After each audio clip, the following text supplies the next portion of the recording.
నిజంగా కొన్ని వీడియోలు చూసినప్పుడు మనసుని హత్తుకుంటాయి.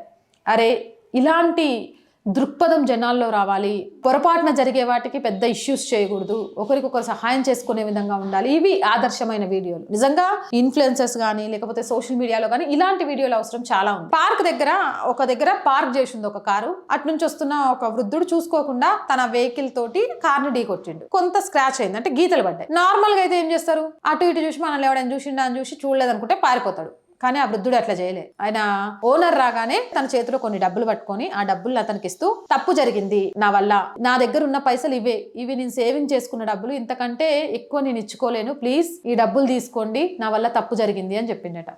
అది వినగానే ఆ కార్ ఓనర్కి చాలా సంతోషం వేసిందట. బాధ్యతారహితంగా ఉన్న మనుషుల మధ్యలో తాను చేసిన తప్పుకు ఎంతో కొంత పరిహారం ఇచ్చి తాను చేసిన తప్పును చెప్పి వ్యక్తిగా ఆయన నిలబడ్డ తీరు చూసినాక ఆయనకు ఇంకేం మాట్లాడాలనిపించదట. వెంటనే ఆ వృద్ధుడిచ్చిన డబ్బులు తిరిగి ఆ వృద్ధుడికి ఇచ్చేసి, ఏం పర్లేదు జాగ్రత్తగా వెళ్ళండి, నేను చూసుకుంటాను, నేను చేయించుకుంటాను అని చెప్పిండట.